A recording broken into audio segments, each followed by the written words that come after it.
Safety first. Please start the podcast before driving and do not interact with your phone while operating your vehicle. Welcome to Impactful Dialogues, an Ecolab podcast that elevates inclusion, mindfulness, purpose, awareness, collaboration, and trust through executive conversations. I'm your host, Senior Vice President of Global Diversity, Equity, and Inclusion, Dexter Davis. Welcome to the 6th episode of Impactful Dialogues. Today we'll be speaking with Adam Johnson to discuss the power of knowing individuals in personal and professional relationships and how it fosters strong partnerships and positive work cultures with their colleagues and customers. Thank you for joining us, Adam. Thank you. Pleasure to be here. So starting off, just a first question, just curious a little bit more about your career and working with big organizations like Walmart, SuperValue, Albertson, and now Ecolab as our Senior Vice President of Enterprise Solutions Lead. Can you share how collaboration has shaped your career journey and contributed to your success both internally and externally? I've been with Ecolab for about 10 years. Prior to that, as you mentioned, worked for Walmart and Albertson, SuperValue, right? Certainly large organizations in and of themselves. And really have, prior to joining Ecolab, I've really always been on what I would describe as the subject matter expert side of the business, right? So leading food safety and public health programs for large retailers.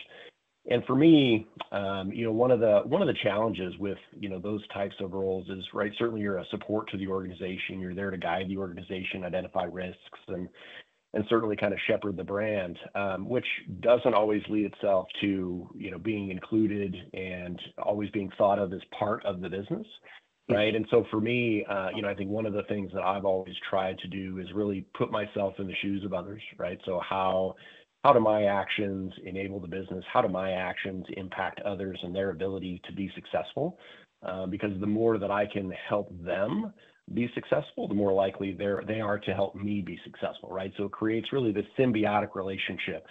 And for me, I just, learned early on that, whether you're, out traveling with operators or even today out meeting with the customer, spending some time to understand, right, what are the problems that they're trying to solve? Certainly, what are the problems that they may or may not be aware of, that it's my job to identify those problems. But then how can I add value to that equation? How can I add value? How can I make people's lives easier, better? And then that typically, builds trust, right, within the organization, within your work groups, right, even within your peer network.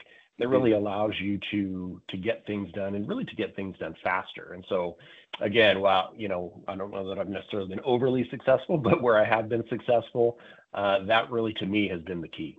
How do we learn to trust each other? How do we learn to grow the business together, right? How do we understand other people's objectives and perspectives?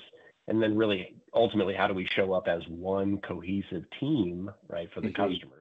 That is great. And Adam, I love how you talk about really getting to know and understand the person and really how that helps build trust. And I think that's sometimes lost right? So I think we've done a great job in servicing customers at Ecolab, and we're really focused on what we can do from whether my division, what I can do to service this customer, and kind of be almost sometimes narrow focused in that. And I love when you're talking about how can we build relationship within internally Ecolab to build that trust across. But trust is also earned, right? And one way you earn that is one way is like providing empathy and really understanding where the customer comes from, but also delivering. How do you manage that relationship with the customer and even internally? Because the same thing, you could be something where, hey, this is really good for this division, but it may not be as exciting for our partners internally. How do you manage that piece, which I know has to come up? Especially when you're very delicately. yes. Yeah, you got to do it really delicately. Now it's you bring up a good point, and I think it's certainly it's one conversation at a time, right? And you kind of look at it a couple of different ways, right? Certainly, Ecolab is at its core. We are in the trust business. Yeah. When you think about whether it's brand standard audits, whether it's pest elimination, whether it's delivering chemistry, people have to trust our solutions, they have to trust our service, they have to trust our brand. And certainly I think we all know that trust can be lost far faster than it can be gained, right? So that's why it really is, it's one conversation at a time, one action at a time, and it really is building a culture of trust. That I know when I sit in a sales meeting, I make a commitment that Ecolab is standing behind me, ready to deliver against those commitments, right? And I think so. A lot of that comes down to communication, right? I mean, as a sales leader or an account, professional, certainly you've got to communicate, clear expectations, and you have to, really make sure that the customer understands what we do, what we don't do, and really be clear. And then certainly, obviously, articulate that back to the team. But I think it really comes down to the credibility that we exist as an organization. But then also even that personal credibility, right? So to some extent, it's, again, this is going to sound extremely simple, but sometimes it's the simplest things that build on the culture, right? Is, do you get back to people? Do you do what you said you were going to do, right? Do you follow through on timely things? And so I've always found that to be true with Ecolab. And I think that is also true from a team perspective, right? How do you show up for your teammates, right? Do you respond to people's emails on time? Do you pick up the phone when they call, right? Are you attentive with text messages, right? Do you follow through on things like development goals? I'm far from perfect, and those are all the things that we aspire to do. But I think as a leader, right, you just have to look at all of the levers that you can use, right, to build that, kind of that trust on a day in and day out basis. Absolutely. Yeah, I like that. And I really like how you build that trust on a day-to-day is so important. It also helps makes the case for collaboration. If people don't really feel that they can trust you, it's hard to collaborate. And without that collaboration, you don't get the results we want. And I think those are good examples, Adam, of how you do that and how important it is us to be thinking not single-minded about what's the best outcome for me on this day, but what's the best outcome for Ecolab 10 years from now. And being able to tell that story to others as well, I think is really important. Yeah, absolutely. Well, the key message for me is there's room for everybody to win. Yes. Right. Yeah. Sometimes we feel like, I've got to win, right? To be the one that signs that contract. And, as leaders, it's up to us to set the tone. But we as leaders also need to recognize the 20 associates that worked on that same deal, whether it's marketing, finance, R&D, right? Because that creates that culture of inclusivity where there is room for everybody to win. There is room for us to celebrate each other's successes. Yeah, we appreciate competitiveness and we appreciate the desire to be the best, but at the same time, we're all winners, right? Because we all work here, we all have the opportunity to do great things. Absolutely. Okay, during your transition from a 20-year career in food and safety to Ecolab sales, what were the key challenges you faced during that transition, and how did you overcome them? I think the biggest transition is, you go from being the boss to the worker, right? I mean, when you're the customer, you're always right. I had a lot of folks that I had the pleasure of working with on the customer side. I admittedly probably wasn't always the easiest customer to deal with, but that's okay. It provided good optics for me on this side. So to me, I think it goes from, how do you go from the customer and the subject matter expert to really now you're the counselor. So for me, it was understanding my role, right? Understanding how I could add value, to some extent, checking myself at the door, right? To understand really what is my responsibility and how can I best help the customer? Yeah, you mentioned that you were a tough customer, but is a tough customer a good customer?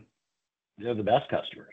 Mm-hmm. Well, at least I thought I was the best customer, but no, it's because a tough customer cares, right? It's the customer that takes the time to give you feedback is investing in your business. Mm-hmm. And once your customer goes silent or quits giving you feedback, that's when I get real nervous. Mm-hmm. Right? Because then that they don't care anymore, and they're probably talking to somebody else that they're gonna partner with. So for me, it's having open channels of communication, regardless of how challenging those conversations may be. Right? I mean, it's very important to me to have those.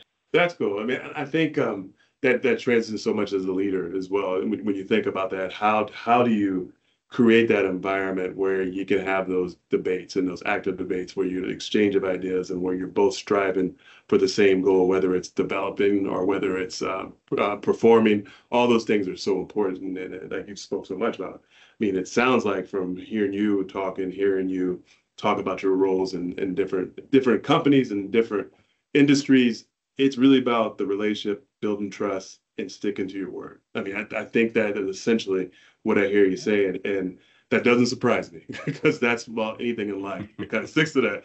Yeah. So it's really good that having that awareness and understanding that it starts with the people and it starts with build that trust and it starts with understanding each other, have that curiosity of other folks. Like I'm sure when you meet with a customer, it's a new customer, it would be so many different questions about what your drives you, what is your strategy, how can we help? All those things is really important to understand and really get to know the person because you can't really help somebody if you don't know them.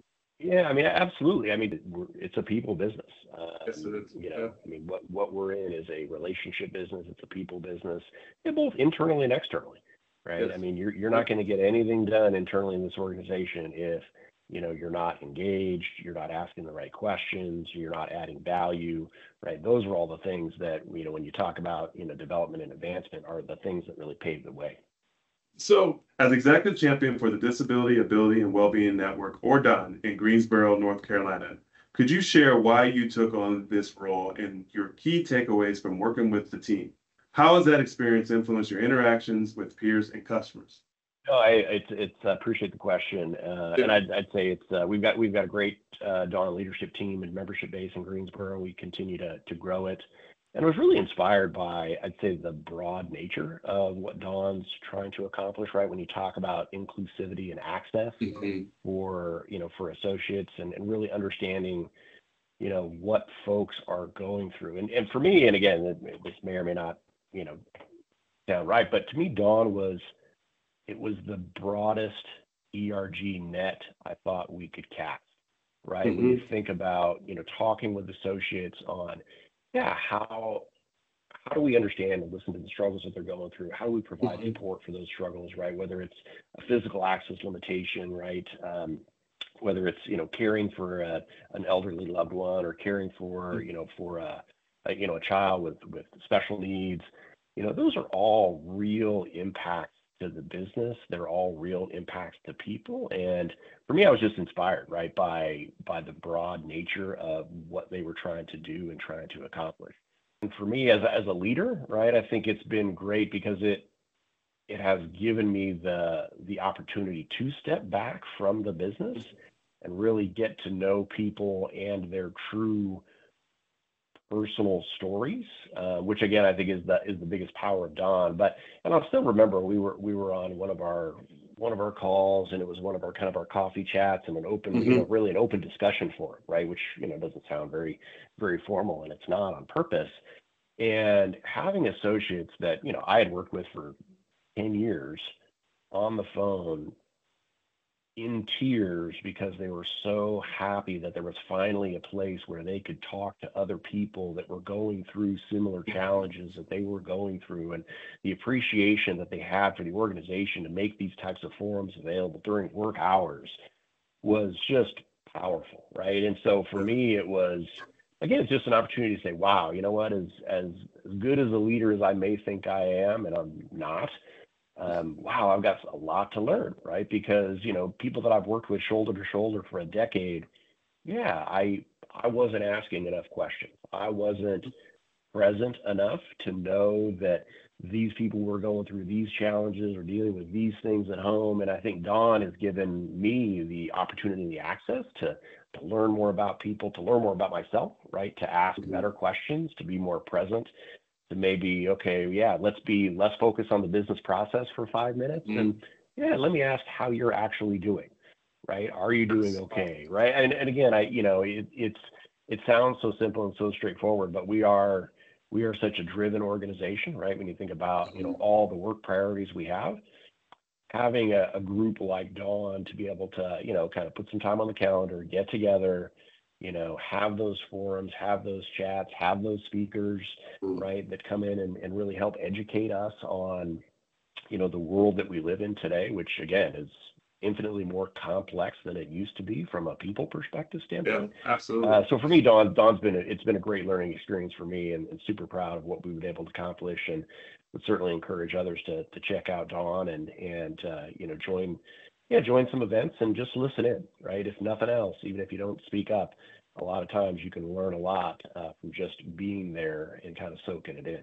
So it's been great.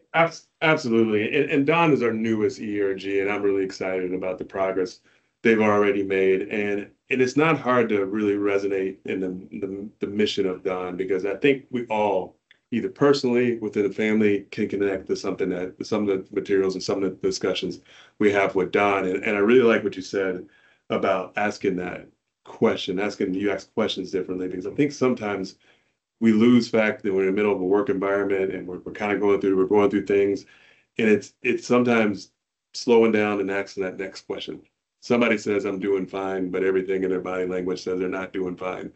Asking that next question: is there anything I could do, or is there anything else going on? Those kind of things is really back to the core of what we've kind of talking about this whole conversation about people and relationships, and you can't really effectively lead people, partner people, if you're not taking the time to really ask that next question, which I think is really good. And I'm glad you got that learning out of that, Don. We all could learn from that, because I think it reaches all of us, the work that Don's doing, and frankly, almost all of our ERGs, which is really important. And it's really important as an organization that we are listening to those voices as well, which we are. And the more we can have events and stuff in Greensboro and across the country about Don, is going to be great. And look forward to seeing all the great things that Don is going to continue to do as an ERG as well. Well, Adam, I want to just thank you for your time today, and I want to thank everybody for listening. And I would also say our next conversation will feature Lori Marks, Chief Human Resource Officer for Ecolab, and we will explore her career journey, her passion for Employee Resource Group, and their role in fostering business growth. Adam, once again, thanks again. Appreciate the conversation. And you said something about it's not rocket science, it's about being a good leader, and this is simple things. But if we all did some of these simple things, we'd all be great leaders and all have good relationships like you do. So thank you for your leadership as well. Appreciate it. Yeah, well, thank you, Dexter, and I appreciate your leadership in putting together forums like this. I think it's a great opportunity to have the chat, and certainly love listening to all the podcasts. So keep it going.